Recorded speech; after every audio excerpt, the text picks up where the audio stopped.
Micah 7:15, the word of God says, as in the days when you came out of Egypt, I will show them my wonders, the promise of God says. ಮೀಕನ ಪ್ರವಾದನೆ ಗ್ರಂಥ 7ನೇ ಅಧ್ಯಾಯದ 15ನೇ ವಚನದಲ್ಲಿ ಹೇಳುತ್ತದೆ, ನೀವು ಐಗುಪ್ತ ದೇಶದಿಂದ ಪಾರಾಗಿ ಬಂದಾಗ ನಿಮಗೆ ತೋರಿಸಿದ ಅದೇ ಅದ್ಭುತಗಳನ್ನು ನಾನು ನಿಮಗೆ ಪುನಃ ತೋರಿಸುತ್ತೇನೆ. And we meditate on the word from Exodus 34:10, that how God is going to do wonders among all those people, and every people will know indeed that God was there with us. ವಿಮೋಚನ ಕಾಂಡ 34ನೇ ಅಧ್ಯಾಯದ 10ನೇ ವಚನದಲ್ಲಿ ಎಲ್ಲ ಜನಗಳು ಕಾಣುವ ಹಾಗೆ ನಮಗಾಗಿ ದೇವರು ಮಾಡುವಂತ ಅದ್ಭುತಗಳು ಹೇಗಿರುತ್ತವೆ ಎಂಬುದಾಗಿ ನೋಡಿದೆವು. We saw that how we can receive miracles when we put our faith on the word, because the Bible says in Romans 10:17 that faith comes by hearing, and hearing about Christ Jesus. ವಾಕ್ಯದ ಮೇಲೆ ನಂಬಿಕೆಯನ್ನ ಇಟ್ಟು ವಾಕ್ಯದ ಮೇಲೆ ಭರವಸೆ ಉಳ್ಳವರಾಗಿ ಇರುವಾಗ ಹೇಗೆ ನಾವು ಅದ್ಭುತಗಳನ್ನು ಹೊಂದಿಕೊಳ್ಳಬಹುದು ಎಂಬುದಾಗಿ ರೋಮಾಪುರದವರಿಗೆ ಬರೆದ ಪತ್ರಿಕೆ 10ನೇ ಅಧ್ಯಾಯದ 17ನೇ ವಚನದಲ್ಲಿ ನಾವು ನೋಡಿದೆವು. And we also meditate and we heard that in the beginning was the word was with God, and the word himself was God. ನಾವು ಧ್ಯಾನ ಮಾಡಿಕೊಂಡೆವು, ಆದಿಯಲ್ಲಿ ವಾಕ್ಯವಿತ್ತು, ಆ ವಾಕ್ಯವು ದೇವರ ಬಳಿಯಲ್ಲಿತ್ತು, ಆ ವಾಕ್ಯವೇ ದೇವರಾಗಿತ್ತು. And without the word, without the God, that nothing was made, it was said. ದೇವರು ಇಲ್ಲದೆ ಅಥವಾ ವಾಕ್ಯವು ಇಲ್ಲದೆ ಯಾವುದು ಉಂಟಾಗಲಿಲ್ಲ ಎಂಬುದಾಗಿ ವಾಕ್ಯ ಹೇಳುತ್ತದೆ. Jesus himself is the word.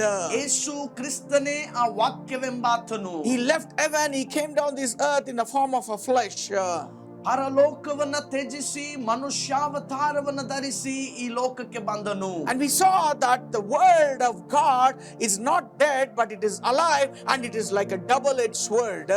ವಾಕ್ಯವೆನ್ನುವಂಥದ್ದು ಸತ್ತದ್ದಾಗಿ ಇಲ್ಲ, ಅದು ಸಜೀವವಾಗಿ ಇದೆ, ಇಬ್ಬಾಯಿ ಕತ್ತಿಯೋಪಾದಿಯಲ್ಲಿ ಇದೆ. And we heard about an incident at how a centurion, when he came and cried out for a miracle, for God to come to his home and to touch his servant, he believed on the word of God, for God to speak a word, and Jesus spoke that word. ಶತಾಧಿಪತಿಯು ತನ್ನ ಆಳನ್ನ ಗುಣಪಡಿಸುವುದರ ಕುರಿತಾಗಿ ಆತನು ವಾಕ್ಯದ ಮೇಲೆ ಇಟ್ಟಂತಹ ನಂಬಿಕೆ ಎಂತದ್ದು, ಆ ಯೇಸು ಕ್ರಿಸ್ತನು ಹೇಳಿದ ಆ ವಾಕ್ಯದ ಅಧಿಕಾರವು ಹೇಗೆ ಅದ್ಭುತ ಮಾಡಿತು ಎನ್ನುವುದನ್ನು ನಾವು ಗಮನಿಸಿದೆವು. And Jesus testifying about the centurion saying, truly I tell you, I've not found anyone in Israel with such great faith, because the centurion waited upon the word from Jesus' mouth for his servant to be healed. ಯೇಸು ಕ್ರಿಸ್ತನು ಆ ಶತಾಧಿಪತಿಯನ್ನ ನೋಡಿ ಹೇಳುತ್ತಾ ಇರುವಂತ ಒಂದು ಮಾತು, ನಾನು ಇಸ್ರಾಯೇಲರಲ್ಲಿ ಎಲ್ಲಿಯೂ ಕೂಡ ಇವನಲ್ಲಿ ಇರುವ ನಂಬಿಕೆಯನ್ನ ಕಾಣಲಿಲ್ಲ. ಯಾಕಂದರೆ ಈ ಶತಾಧಿಪತಿಯು ಯೇಸುವಿನ ಬಾಯಿಂದ ಹೊರಡುವ ಒಂದೇ ಒಂದು ಅಧಿಕಾರದ ನುಡಿಯ ಮೂಲಕ ಸ್ವಸ್ಥವಾಗುತ್ತಾನೆ ನನ್ನ ಆಳು ಎಂಬುದಾಗಿ ನಂಬಿದನು. God's word is so powerful. The word which came out from Jesus' mouth was able to heal that centurion servant right at that moment, because centurion believed the word which proceeded from the mouth of Jesus. ದೇವರ ವಾಕ್ಯವು ಸಾಮರ್ಥ್ಯವುಳ್ಳದ್ದಾಗಿದೆ. ಯೇಸು ಕ್ರಿಸ್ತನ ಬಾಯಿಂದ ಹೊರಟು ಬಂದ ಆ ಮಾತು ಶತಾಧಿಪತಿಯ ಆಳನ್ನು ಗುಣಪಡಿಸಿತು ಎನ್ನುವಂತದ್ದನ್ನು ನಾವು ನೋಡುತ್ತೇವೆ. I'm telling you for the glory of God that heaven and earth will pass away, but my words will never pass away, says Jesus.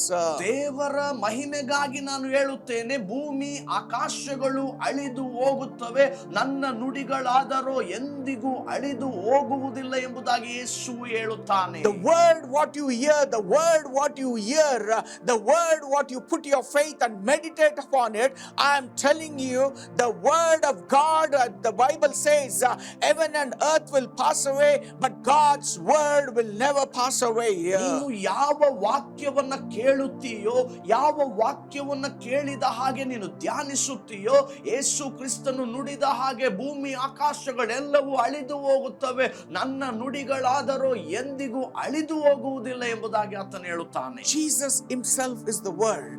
ಯೇಸು ಕ್ರಿಸ್ತನು ತಾನೇ ಆ ವಾಕ್ಯ ವಾಕ್ಯವೆಂಬಾತನು. The grass withers and the flowers fall, but the word of God endures forever, says the word of God.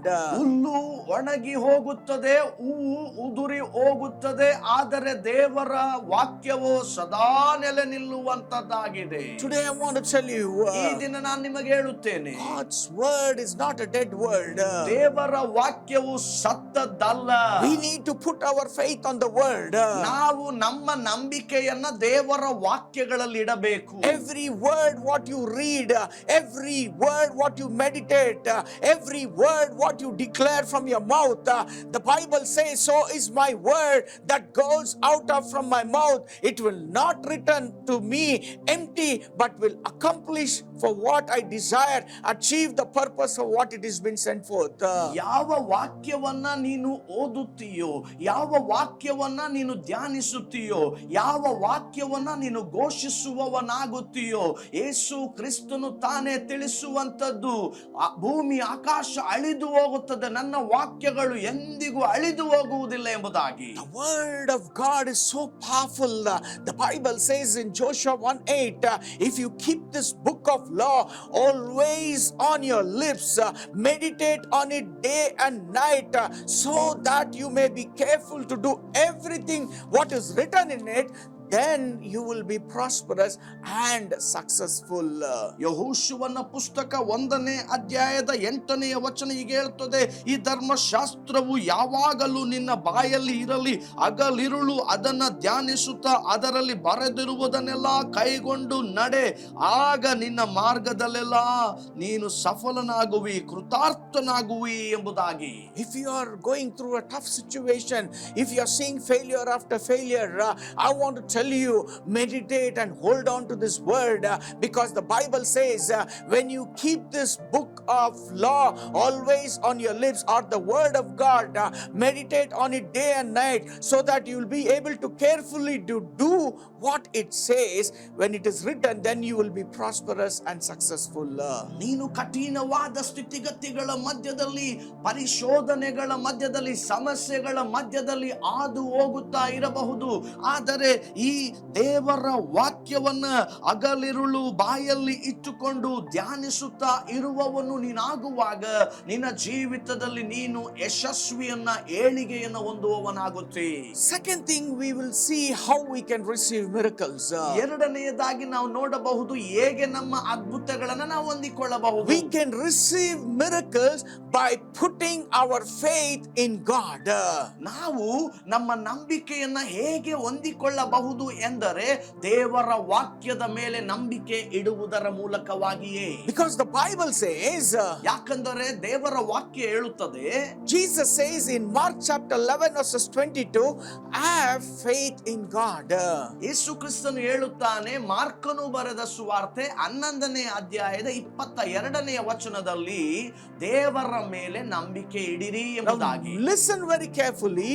When you want to receive miracles, it is not just simply that everybody has received that you will receive, but you need to have to put your faith on God in order to receive your miracles. ನಿನ್ನ ಅದ್ಭುತಗಳನ್ನ ನೀನು ಹೊಂದಿಕೊಳ್ಳಲಿಕ್ಕಾಗಿ ನಿನ್ನಲ್ಲಿರುವ ನಂಬಿಕೆಯನ್ನ ನೀನು ದೇವರ ಮೇಲೆ ಇಟ್ಟು ನಂತರ ಅದ್ಭುತವನ್ನ ಕಾಣಬಹುದು. It's not just simply going to the house of God or to the church, but the Bible says when you go to the house of God, you need to have that faith that God is all powerful and God can do a miracles in our lives. ದೇವರ ಆಲಯಕ್ಕೂ ಮತ್ತು ದೇವರ ಸಾನ್ನಿಧ್ಯಕ್ಕೂ ನೀನು ಹೋಗುವಾಗ ದೇವರು ನಿನ್ನ ವಿಷಯಗಳಿಗೆ ಉತ್ತರವನ್ನು ಕೊಡುತ್ತಾನೆ ಎನ್ನುವ ನಂಬಿಕೆ ದೃಢವಾಗಿ ನಿನ್ನಲ್ಲಿ ಇರತಕ್ಕದ್ದು. When you don't have that faith, I'm telling you, you cannot see things changing in your lives. ನಿನ್ನ ಜೀವಿತದಲ್ಲಿ ಹೀಗೆ ನಂಬಿಕೆ ಇಲ್ಲದೆ ಹೋದರೆ ಸ್ಥಿತಿಗತಿಗಳು ಬದಲಾವಣೆ ಆಗುವುದನ್ನು ನಿನ್ನಿಂದ ಕಾಣಲಿಕ್ಕೆ ಸಾಧ್ಯವಿಲ್ಲ. Because the Bible very clearly says in Hebrews chapter 11 verse 6, without faith it is impossible to please God. ಇಬ್ರಿಯರಿಗೆ ಬರೆದ ಪತ್ರಿಕೆ 11ನೇ ಅಧ್ಯಾಯದ 6ನೇ ವಚನ ಹೀಗೆ ಹೇಳುತ್ತದೆ, ನಂಬಿಕೆ ಇಲ್ಲದೆ ದೇವರನ್ನ ಮೆಚ್ಚಿಸುವುದಕ್ಕೆ ಸಾಧ್ಯವಿಲ್ಲ. Because anyone who comes to him must believe that he exists and he rewards those who earnestly seek him. ದೇವರ ಬಳಿಗೆ ಬರುವವನು ದೇವರು ಇದ್ದಾನೆ ಎನ್ನುವಂತದ್ದನ್ನ ಅರಿತುಕೊಳ್ಳಬೇಕು. ಆತನನ್ನ ಹುಡುಕುವವನಿಗಾಗಿ ಆತನು ಪ್ರಕಟವಾಗುತ್ತಾನೆ ಎನ್ನುವುದನ್ನು ನಂಬಬೇಕು. ಮಾಡಬೇಕು. When God created this entire world, he spoke with faith and he was able to see it by faith. ದೇವರು ಈ ಪ್ರಪಂಚವನ್ನ ಉಂಟು ಮಾಡುವಾಗ ಉಂಟಾಗುವುದಕ್ಕಾಗಿ ನಂಬಿಕೆಯನ್ನ ನುಡಿದನು, ನುಡಿದದ್ದನ್ನ ಆತನು ನೋಡಿದನು. He had faith that he can be able to create everything through the word what he is going to speak through his mouth. ಆತನ ಬಾಯಿಂದ ಆತನು ಮಾತನಾಡುವಂತ ಮಾತುಗಳ ಮೂಲಕವಾಗಿ ಎಲ್ಲವನ್ನ ಉಂಟು ಮಾಡುತ್ತೇನೆ ಎನ್ನುವ ನಂಬಿಕೆಯನ್ನು ಆತನು ಹೊಂದಿದ್ದನು. That means he himself had faith in himself that he can do everything, whatever he is speaking, he will be able to see it in his eyes. ತಾನು ಮಾತನಾಡುವ ಪ್ರತಿ ಒಂದನ್ನು ತನ್ನಲ್ಲಿ ನೆಲೆಗೊಂಡಿರುವ ನಂಬಿಕೆಯ ಮೂಲಕ ಮಾತನಾಡಿ ಕಾಣುವುದನ್ನ ಆತನು ನಂಬಿದ್ದನು. Today I want to tell you something. ಈ ದಿನದಲ್ಲಿ ನಾನು ನಿಮಗೆ ಒಂದು ವಿಷಯವನ್ನು ಹೇಳುತ್ತೇನೆ. The faith, the word what you hear, which creates a faith in your life for you to see things to change in your life because of the word.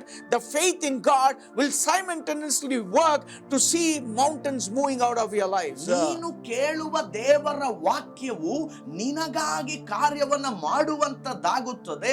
ಬೆಟ್ಟದೋಪಾದಿಯಲ್ಲಿರುವಂತಹ ಎಲ್ಲ ಸಮಸ್ಯೆಗಳನ್ನ ನಿನ್ನಲ್ಲಿ ಇರುವಂತಹ ವಾಕ್ಯವು ನಿನ್ನಿಂದ ಉರುಳಿಸುವಂತದ್ದಾಗಿದೆ. Hebrews 11:3 says, by faith we all understand that the universe was formed at God's command, so that what is seen was not made out of what was visible. ಇಬ್ರಿಯರಿಗೆ ಬರೆದ ಪತ್ರಿಕೆ 11ನೇ ಅಧ್ಯಾಯದ 3ನೇ ವಚನದಲ್ಲಿ ಹೀಗೆ ನಾವು ನೋಡುತ್ತೇವೆ, ಲೋಕಗಳು ದೇವರ ಮಾತಿನಿಂದ ನಿರ್ಮಿತವಾದವೆಂದು ನಂಬಿಕೆಯಿಂದಲೇ ನಾವು ತಿಳಿದುಕೊಂಡು ಕಾಣಿಸುವ ಈ ಜಗತ್ತು ದೃಶ್ಯ ವಸ್ತುಗಳಿಂದ ಉಂಟಾಗಲಿಲ್ಲವೆಂದು ಗ್ರಹಿಸುತ್ತೇವೆ. Today I want to tell you, you're putting your entire faith in God for looking to God for a miracle, even though you don't see miracle, but the faith in God will trigger your life. I'm telling you to see those miracles happening in your life. ನೀವು ದೇವರ ಮೇಲೆ ನಂಬಿಕೆಯನ್ನಿಟ್ಟು ನಿಮ್ಮ ವಿಷಯಗಳಿಗಾಗಿ ನೋಡುವಾಗ ಪ್ರಾರಂಭದಲ್ಲಿ ಅವುಗಳು ಕಾಣದೇ ಇದ್ದರೂ ಕೂಡ ನೀವು ದೃಢವಾಗಿ ಅದನ್ನ ನಂಬಿ ಒತ್ತಿಕೊಳ್ಳುವಾಗ ಅದನ್ನ ನಿಮ್ಮ ಕಣ್ಣುಗಳು ಕಾಣುವ ಹಾಗೆ ಆಗುತ್ತವೆ. Today if you are going through debts, I'm telling you, your debts will not finish you, my friend, but your faith in God, one day when you trust God, I'm telling you to believe in God, that God will remove every debts in your life. ಇಂದು ನೀನು ಒಂದು ವೇಳೆ ಸಾಲಗಳ ಮಧ್ಯದಲ್ಲಿ ಹಾದು ಹೋಗುತ್ತಾ ಇರಬಹುದು ಸ್ನೇಹಿತನೇ. ಸಾಲಗಳು ನಿನ್ನನ್ನ ಮುಕ್ತಾಯ ಮಾಡುವುದಿಲ್ಲ. ಸಾಲಗಳಿಂದ ನೀನು ಹೊರಗಡೆ ಬರಲಿಕ್ಕಾಗಿ ದೇವರು ನಿನಗಾಗಿ ಕಾರ್ಯ ಮಾಡುತ್ತಾನೆ. Today if there is no peace in your house, they've been going through tough situation in your family, but I'm telling you, when you go to the house of God, when you read the word of God, your faith in God will increase to God to bring and restore back everything in your life and your family and bring back peace in your family. ಒಂದು ವೇಳೆ ನಿನ್ನ ಮನೆಯಲ್ಲಿ ಸಮಾಧಾನವಿಲ್ಲದೆ ಕಠಿಣವಾದ ಸ್ಥಿತಿಗತಿಗಳ ಮಧ್ಯದಲ್ಲಿ ನೀವು ಹಾದು ಹೋಗುತ್ತಾ ಇರಬಹುದು. ನೀವು ದೇವರ ಆಲಯಕ್ಕೆ ಹೋಗಿ ದೇವರ ವಾಕ್ಯಗಳನ್ನ ಧ್ಯಾನಿಸಿ ಅದರ ಮೇಲೆ ನಂಬಿಕೆ ಇಡುವಾಗ ನಿನ್ನ ಎಲ್ಲಾ ಸನ್ನಿವೇಶಗಳನ್ನ ಸ್ಥಿತಿಗತಿಗಳನ್ನ ದೇವರು ಬದಲಾವಣೆ ಮಾಡುತ್ತಾನೆ. That means you're putting your entire confidence and hope in God for to what you are not able to see. When you put your confidence and hope in God, you will be able to see what you wouldn't have been able to see it in your life. ಇಲ್ಲಿಯ ತನಕ ನೀವು ನೋಡದೆ ಇರುವಂತ ಕಾರ್ಯಗಳನ್ನ ನಿಜವಾಗಿ ನೋಡುತ್ತೇನೆ ಎನ್ನುವಂತ ನಿರೀಕ್ಷೆಯನ್ನ, ಕಣ್ಣಿಗೆ ಕಾಣದವುಗಳನ್ನು ನಿಜವೆಂದು ತಿಳಿದುಕೊಳ್ಳುವಂತದ್ದೇ ಈ ನಂಬಿಕೆಯಾಗಿದೆ. 2 Corinthians 5:7 says, for we live by faith, not by sight. 2ನೇ ಕೊರಿಂಥದವರಿಗೆ ಬರೆದ ಪತ್ರಿಕೆ 5ನೇ ಅಧ್ಯಾಯದಲ್ಲಿ ಹೀಗೆ ಹೇಳುತ್ತದೆ, ನಾವು ನಂಬುವವರಾಗಿ ನಡೆಯುವವರಾಗಿದ್ದೇವೆ. The Bible says in 1 Peter 1:8, though you may not see in him, you love him, and even though you do not see him now, you believe in him and are filled with an inexpressible and glorious joy in our life. 1 ಪೇತ್ರ 1ನೇ ಅಧ್ಯಾಯದ 8ನೇ ವಚನ ಹೀಗೆ ಹೇಳುತ್ತದೆ, ನೀವು ಆತನನ್ನ ಕಣ್ಣಾರೆ ನೋಡಲಿಲ್ಲವಾದರೂ ಆತನನ್ನು ಪ್ರೀತಿಸುತ್ತೀರಿ. ಈಗ ನೀವು ಆತನನ್ನು ಕಾಣದಿದ್ದರೂ ಆತನಲ್ಲಿ ನಂಬಿಕೆ ಇಟ್ಟು ನಿಮ್ಮ ನಂಬಿಕೆಯ ಅಂತ್ಯ ಫಲವಾಗಿರುವ ಆತ್ಮರಕ್ಷಣೆಯನ್ನು ಹೊಂದುವವರಾಗಿ ಏಳಲ ಶಕ್ಯವಾದ ಪ್ರಭಾವವುಳ್ಳ ಸಂತೋಷದಲ್ಲಿ ಹರ್ಷಿಸುತ್ತೀರಿ. Joy for the Lord is, even though you don't see him, but you believe and you put your faith on him for his glorious moment to happen in our lives. ದೇವರ ಮಹಿಮೆಯ ಕಾರ್ಯಗಳು ನಮ್ಮಲ್ಲಿ ಸಿದ್ಧಿಗೆ ಬರಲಿಕ್ಕಾಗಿ ನಾವು ಕಾಣದೇ ಇದ್ದರೂ ಕೂಡ ಆತನ ವಿಷಯವಾಗಿ ನಿರೀಕ್ಷೆ ಉಳ್ಳವರಾಗಿ ಮುಂದುವರಿಯೋಣ.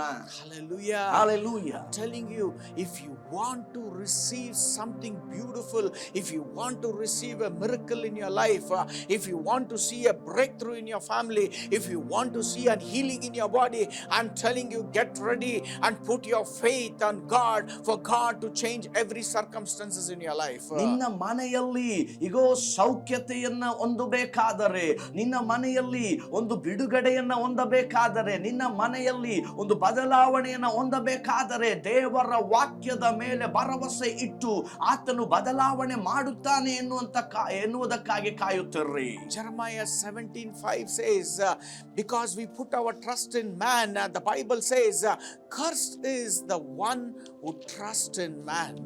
ಯೆರೆಮೀಯನ ಪ್ರವಾದನೆ ಗ್ರಂಥ 17ನೇ ಅಧ್ಯಾಯದಲ್ಲಿ ಹೇಳ್ತದೆ, ಮನುಷ್ಯರಲ್ಲಿ ಭರವಸೆ ಇಡುವ ಮನುಷ್ಯನು ಶಾಪಗ್ರಸ್ತನು ಎಂಬುದಾಗಿ. Who draws strength from mere flesh and whose heart turns away from God.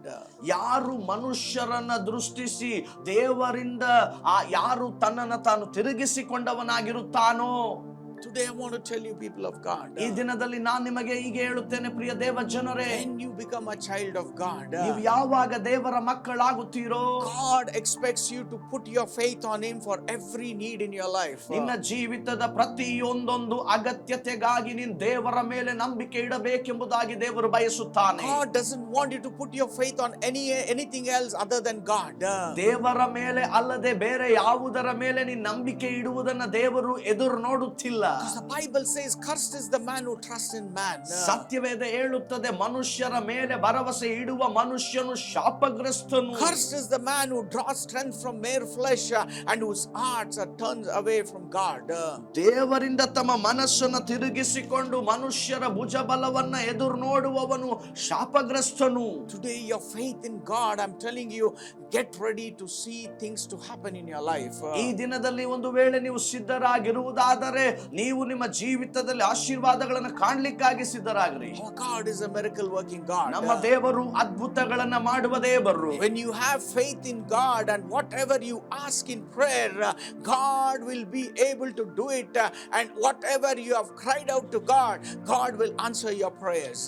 ಆದ ಕಾರಣದಿಂದ ನೀನು ನಂಬಿಕೆ ಇಟ್ಟು ಏನನ್ನೆಲ್ಲ ಬೇಡಿಕೊಳ್ಳುತ್ತೀಯೋ ಅದನ್ನೆಲ್ಲ ಹೊಂದಿದ್ದೇನೆ ಎಂಬುದಾಗಿ ನಂಬಿರಿ. ದೇವರು ನಮ್ಮ ಪ್ರಾರ್ಥನೆಗಳಿಗೆ ಉತ್ತರ ಕೊಡುತ್ತಾನೆ ನಂಬಿಕೆ ಇದ್ದರೆ. James 1:6-8 says, but when you ask, you must believe and not doubt. ಯಾಕೋಬನ ಪತ್ರಿಕೆ 1ನೇ ಅಧ್ಯಾಯದ 6ನೇ ವಚನ ಹೀಗೆ ಹೇಳ್ತದೆ, ನೀವು ಬೇಡುವಾಗ ಅದನ್ನ ಹೊಂದಿದ್ದೇನೆ ಎಂಬುದಾಗಿ ನಂಬಬೇಕು, ಸಂಶಯ ಪಡದೆ ಇರಬೇಕು. Because the one who doubts is like a wave of the sea, blown and tossed by the wind. ಯಾರು ಸಂಶಯ ಪಡುವವನಾಗಿ ಇರುತ್ತಾನೋ ಅವನು ಗಾಳಿಯಿಂದ ಬಡಿಯಲ್ಪಟ್ಟ ಸಮುದ್ರದ ತೆರೆಯಂತೆ ಅಲೆಯುವವನಾಗಿರುತ್ತಾನೆ. That person should not expect to receive anything from God. I'm telling, the word of God very clearly says, when you doubt, you will be like a wave of the sea here. ಆ ಮನುಷ್ಯನು ತಾನು ಕರ್ತನಿಂದ ಏನಾದರೂ ಹೊಂದುವೆನೆಂದು ಭಾವಿಸದೇ ಇರಲಿ. ನಾನು ನಿಮಗೆ ಹೇಳುತ್ತೇನೆ, ನೀವು ಸಂಶಯ ಪಡುವುದಾದರೆ ದೇವರಿಂದ ಏನನ್ನೂ ಹೊಂದಲಿಕ್ಕೆ ಸಾಧ್ಯವಿಲ್ಲ. The Bible says such person who doubt God, they are people like double-minded and unstable in all they do, says the word of God. ವಾಕ್ಯ ಹೀಗೆ ಹೇಳುತ್ತದೆ, ಯಾರು ಸಂಶಯ ಪಡುವವನಾಗಿರುತ್ತಾನೋ ಆ ಮನುಷ್ಯನು ತಾನು ಕರ್ತನಿಂದ ಏನಾದರೂ ಹೊಂದುವೆನೆಂದು ಭಾವಿಸದೇ ಇರಲಿ. ಅವನು ಎರಡು ಮನಸ್ಸುಳ್ಳವನು, ತನ್ನ ನಡತೆಯಲ್ಲೆಲ್ಲ ಚಂಚಲನು ಆಗುತ್ತಾನೆ. For every walk of your life you need to put your faith in God. ನಿನ್ನ ಜೀವಿತದ ಪ್ರತಿ ನಡೆಯಲ್ಲಿ ನೀನು ದೇವರ ಮೇಲೆ ನಂಬಿಕೆಯನ್ನು ಇಡಬೇಕು. When you pray to God, you need to have faith in God that God can move mountains in your life. ನೀನು ಪ್ರಾರ್ಥನೆಯನ್ನ ಮಾಡುವಾಗ ದೇವರ ಮೇಲೆ ನಂಬಿಕೆ ಇಡಬೇಕು. ನಿನ್ನ ಜೀವಿತದಲ್ಲಿ ಇರುವಂತ ಎಲ್ಲ ಪರ್ವತಗಳನ್ನ ಕರ್ತನು ನಿನ್ನಿಂದ ತೆಗೆದು ಹಾಕುತ್ತಾನೆ ಎಂಬುದಾಗಿ. When you you have faith in God, I'm telling you, you can speak to your mountain, and the Bible very clearly says that the mountains will be moved out of from every situations in your life. ನಂಬಿಕೆ ಉಳ್ಳವರಾಗಿ ನಾವು ನಂಬಿಕೆಯಿಂದ ನಮ್ಮ ಜೀವಿತದಲ್ಲಿರುವಂತ ಪರ್ವತಗಳನ್ನು ನೋಡಿ ಮಾತನಾಡುವಾಗಲೇ ನಮ್ಮ ಜೀವಿತದಲ್ಲಿರುವಂತ ಎಲ್ಲ ಪರ್ವತಗಳು ಅವು ತೆಗೆದು ಹಾಕಲ್ಪಡುತ್ತವೆ. When you have faith in God, I'm telling you, when you cry out to God, every prayer God will answer for us. ದೇವರ ಸನ್ನಿಧಾನದಲ್ಲಿ ನೀನು ಕೂಗಿ ಅಳುವಾಗ ದೇವರು ನಿನ್ನ ಪ್ರತಿಯೊಂದು ಪ್ರಾರ್ಥನೆಯನ್ನ ಕೇಳಿ ಉತ್ತರ ಕೊಡುತ್ತಾನೆ. Our God is a miracle working God. ನಮ್ಮ ದೇವರು ಅದ್ಭುತಗಳನ್ನು ನಡೆಸುವ ದೇವರು. If you see in my family, my wife, if you see in my family, my wife, her faith in God is more stronger than me. ನನ್ನ ಮನೆಯಲ್ಲಿ ನೀವು ನೋಡುವುದಾದರೆ ನನ್ನ ಮನೆಯಲ್ಲಿ ನನ್ನ ಪತ್ನಿಯು ನನ್ನಲ್ಲಿರುವ ನಂಬಿಕೆಗಿಂತಲೂ ಆಕೆಯ ನಂಬಿಕೆಯು ಪ್ರಬಲವಾದದ್ದು. I have faith, but she has more faith than me. ನನಗೆ ನಂಬಿಕೆ ಇದೆ, ಆದರೆ ಆಕೆಗೆ ನನಗಿಂತಲೂ ಹೆಚ್ಚು ನಂಬಿಕೆ ಇದೆ. You know, recently we got our daughter's marriage done. ಇತ್ತೀಚೆಗಷ್ಟೇ ನಮ್ಮ ಮಗಳ ವಿವಾಹವು ನಡೆಯಿತು. You know, last year December 19th we had our daughter's wedding. ಕಳೆದ ವರ್ಷ ಡಿಸೆಂಬರ್ 19ನೇ ತಾರೀಕು ನಮ್ಮ ಮಗಳ ವಿವಾಹ ನಡೆಯಿತು. Her prayer and faith was, God, we want to do the best marriage so that every people should see that indeed God is there with them and they should glorify your name, Lord. ಆಕೆಯ ನಂಬಿಕೆ ಹೇಗಿತ್ತು, ದೇವರೇ ನೀನು ಮಾಡುವಂತ ಈ ಅದ್ಭುತವಾದ ಕಾರ್ಯಗಳನ್ನ ಮದುವೆಯನ್ನ ವಿಜೃಂಭಣೆಯಿಂದ ಮಾಡಿ ದೇವರು ಅವರ ಸಂಗಡ ಇದ್ದಾನೆ ಎನ್ನುವಂತದ್ದನ್ನು ಹಲವರು ತಿಳಿಯಬೇಕು ಎಂಬುದಾಗಿ ಪ್ರಾರ್ಥಿಸಿದರು. When I heard her desire, I was seeing stars. I was telling where we are going to get so much of money, because she wanted to have the best marriage in the best 5-star hotel, and she wanted to give the best thing for all the guests. ಅವರು ಹೇಳಿದಂತ ಕಾರ್ಯಗಳನ್ನ ನೋಡಿದಾಗ ನಾನು ಆಲೋಚನೆ ಮಾಡಿದೆ. ಅವ್ರು ಹೇಳ್ತಾ ಇರುವಂತದ್ದು ಹೇಗೆ ಒಂದು ದೊಡ್ಡ ಹೋಟೆಲ್ನಲ್ಲಿ ಅನೇಕ ಅತಿಥಿಗಳನ್ನ ಬರಮಾಡಿಕೊಳ್ಳಬೇಕು, ಪ್ರಮುಖರನ್ನ ಬರಮಾಡಿಕೊಳ್ಳಬೇಕು, ಇದಕ್ಕೆಲ್ಲ ಹೇಗೆ ನಡೀತದೆ ಎನ್ನುವುದಾಗಿ ನಾನು ಆಲೋಚಿಸಿದೆ. And she used to, and we both used to pray, God, we want to see this, the hand of God should be upon this marriage, and you should provide all the needs. I'm telling you, it is not easy to get to have a wedding. I'm telling you, it was so expensive wedding, but we trusted God for it.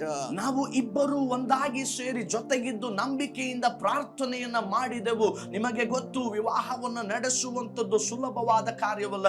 ಕರ್ತನು ಅದನ್ನ ಅದ್ಭುತವಾಗಿ ಮಾಡಿ ಮುಗಿಸಿದನು. Whenever people came to us saying that they have wedding for their daughter, we tried to all our way, went out of our way and supported those weddings.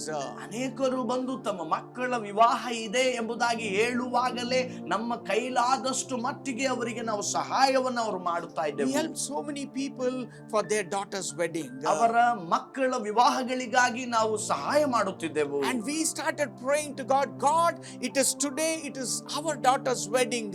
Lord, you know all that whatever we have done, but today we want to see our daughter's wedding should be beautiful. ಅನೇಕ ಹೆಣ್ಣು ಮಕ್ಕಳ ವಿವಾಹವು ಬಂದಾಗ ನಾವು ಅನೇಕರಿಗೆ ಸಹಾಯ ಮಾಡುತ್ತಾ ಇದ್ದೆವು. ದೇವರೇ, ಈಗ ನಮ್ಮ ಸರತಿ ಬಂದಿದೆ, ನಮ್ಮ ಮಗಳ ವಿವಾಹ ದೇವರೇ ನೀನು ಕಾರ್ಯ ಮಾಡು ಎಂಬುದಾಗಿ ದೇವರನ್ನ ಪ್ರಾರ್ಥಿಸಿದೆವು. My wife's prayer was a radical prayer.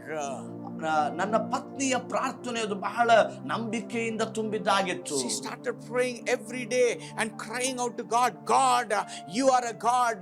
I have faith in you that you will do the beautiful wedding for us. ದಿನಂಪ್ರತಿಯೂ ಅವರು ಪ್ರಾರ್ಥನೆ ಮಾಡುವಾಗ ಹೀಗೆ ಹೇಳುತ್ತಾ ಇದ್ದರು, ದೇವರೇ ನಮ್ಮ ದೇವರು, ನೀನು ಈ ವಿವಾಹವನ್ನು ಅದ್ಭುತವಾಗಿ ನಡೆಸಿಕೊಡುತ್ತಿ ಎಂಬುದಾಗಿ ನಂಬಿ ಪ್ರಾರ್ಥಿಸುತ್ತಿದ್ದರು. I'm telling you, for the glory of God. ದೇವರ ಮಹಿಮೆಗಾಗಿ ನಾನು ಹೇಳುತ್ತೇನೆ. When time came, God aligned everything, and God bought all the needs for that wedding, what exactly was needed.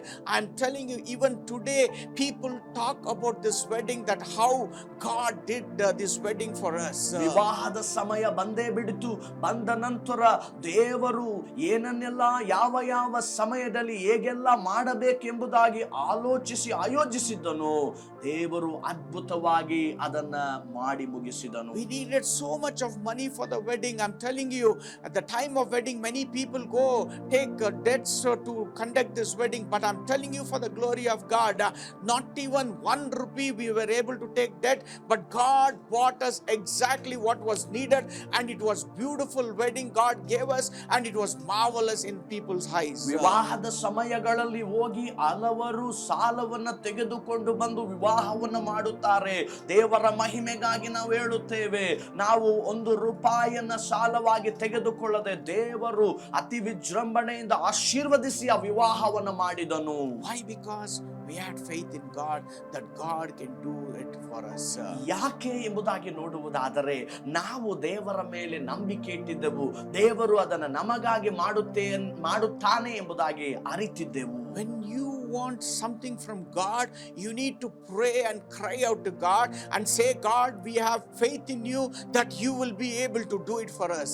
ನಿಮಗೆ ನಿಮ್ಮ ಜೀವಿತದಲ್ಲಿ ಏನಾದರೂ ಕಾರ್ಯಗಳಾಗಬೇಕಾದರೆ ನೀವು ಪ್ರಾರ್ಥಿಸಬೇಕು. ದೇವರೇ, ನಿನ್ನಲ್ಲಿ ನಾನು ನಂಬಿಕೆ ಇಟ್ಟಿದ್ದೇನೆ, ನೀನು ನಮಗಾಗಿ ಇದನ್ನ ಮಾಡುತ್ತೀ ಎನ್ನುವಂಥದ್ದನ್ನ ಅರಿಕೆ ಮಾಡಬೇಕು. When you have that faith, I'm telling you, God will give you the desires of your heart. ನಿಮಗೆ ಯಾವಾಗ ಈ ನಂಬಿಕೆ ಇರ್ತದೋ, ನಿಮ್ಮ ಹೃದಯದ ಆಸೆಗಳನ್ನ ದೇವರು ನಿಮಗೆ ಕೊಡುವವನಾಗಿ ನೆರವೇರಿಸುತ್ತಾನೆ. We are ordinary people, I'm telling you, but we serve a great God in our life. ನಾವು ಸಾಧಾರಣವಾದಂತ ಜನರು, ಆದರೆ ನಾವು ನಿಮಗೆ ಈಗ ಹೇಳುತ್ತೇವೆ, ನಾವು ಸೇವಿಸುತ್ತಿರುವ ದೇವರು ಅಸಾಧಾರಣನಾದ ದೇವರಾಗಿದ್ದಾನೆ. Today have faith in God.